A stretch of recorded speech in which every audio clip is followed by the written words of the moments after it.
My name is John Wardlaw. I'm running for County Commissioner Precinct 4. I've been a school teacher here with the high school for the last 30 years. The people of Val Verde County have entrusted me over the last 30 years with between 10 and 12,000 of our most precious commodities, our children, our students. And I would like to second what Ms. Acosta said earlier.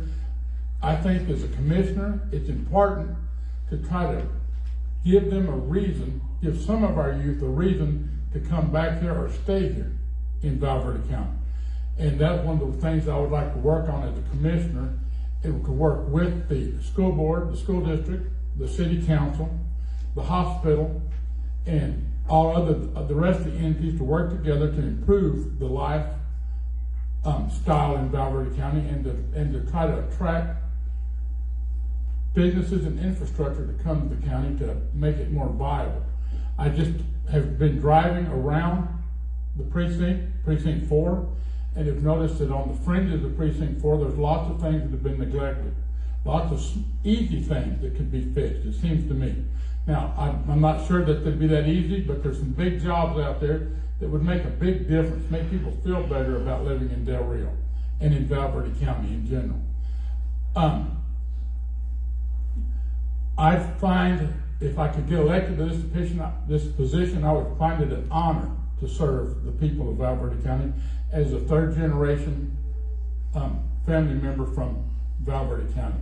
It would be an honor to serve as your commissioner in precinct 4. Oh, thank you, sir. We can ask some questions if you want, or my internal polling shows me in the primaries that I'm still within the margin of error. I'll run some questions by you just so the individuals out there know where you stand on some stuff. How do you ensure fairness and consistency in decisions that directly affect the residents of Precinct 4? Say it again, fairly. How do you ensure fairness and consistency in decisions that directly affect the residents of Precinct 4? Well, I would appreciate that if it was more direct, but fairness is hard to put your finger on. Unless you're playing baseball, a ball hit between first and third base is fair. You're never going to make everybody believe that what you're doing is fair. You can't please everybody, but you have to please to do what you feel is right, what you feel is morally right and ethically right. As a teacher, we deal with moral and ethical issues on a constant basis, and they haven't fired me in 30 years, so I feel pretty good about that. But, and the rest of the question was ensuring fairness and consistency in the decisions that directly affect the residents. You have to be available. I want to be available as your county commissioner. I want to be available. I want to be high profile. You will see me out there in the county and in the precinct, but especially in the precinct. What I've seen around Precinct 4 is that there's a forgotten group out there in Precinct 4 that have been neglected, and they deserve their time. The county commissioners have gotten a lot of mileage out of handing out quote unquote free food. I'm not sure how free that food was. I think it needs to be more transparent. That food that they distribute out there has a cost to it. And if people are sitting in that line thinking it's free, somebody has not been transparent. They've been sold a bill of goods. If they want to entrust the county commissioners to buy their groceries and sit in line for a long time to get those groceries, then that's fine. That's what the people want. But I don't think the constituents of Precinct 4 or the people of Val Verde County really understand that is not a free food situation. Another question for you. How do you listen to and respond to concerns from constituents who feel unheard and underserved? My phone has rung off the wall. I've had people from several different areas of Precinct 4 call me up wanting to host get-togethers in Senegas, in Chihuahua, in other parts of in Box Canyon, to a meet and greet type thing to air out different things. But as an unopposed candidate, it's kind of like I'm in no man's land. I've got nobody. That guy over there, I think I can out-talk him. But I need to know who's going to be sitting in that chair before I can really get in there and go to battle or go draw a line and fight for this position, for the honor of being elected to a position. I think it's an honor. And once that is settled, I'm going to get started. But like I said, I've been driving, I've been talking. But the main thing, like the Precinct 2 gentleman said, we've got to have a big push to get people signed up to vote, to get registered to vote, and then go vote. And I don't want to tell somebody that, that voting, if you don't vote, you can't complain. You still have the right to complain. But if you don't vote, maybe you shouldn't complain quite as loud. You're the favorite tonight. The polling for most crowd interaction definitely is your favorite tonight.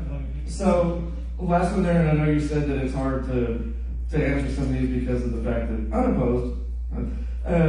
How would you ensure that residents, especially seniors, working families, rural constituents, can easily access the services of your office if elected?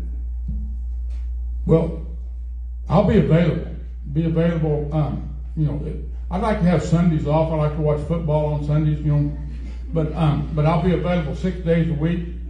I'm available to my parents of my students, nonstop. I'm available to my students virtually nonstop. It's be nothing new. I've been asked to run for office for a long time, for like the last 25 or 30 years, but I haven't had the time. I'm retiring May 29th. From May 29th on, I'll be able to be a full-time candidate and a full-time commissioner for Precinct 4 and for Val Verde County. And so with my retirement coming up, knowing that my wife is going to still be working, it's like I had to find, it's kind of scary. It's a scary position. She's a scary lady. And I wanted to make sure that hopefully I could have something to go to where I can be occupied during the day and not just, be sitting back being a cared for house husband. Thanks, sir. Appreciate that. Closing statement? Again, it would be my honor to serve the citizens of Val Verde County, especially the citizens of Precinct 4. There's a lot of work to be done. A lot of it's obvious. There's a lot to clean up. I can't sit here, and I do not want to be one of those kind of people that makes a bunch of promises that they can't keep, because until I get in there and see what's available, what funds are available, what is legally available, there's you can have lots of ideas and spout them out and then get shot down at different levels of the bureaucracy. And it's a bureaucracy. There's levels in there, but I'm going to do if it can be done, we will get it done.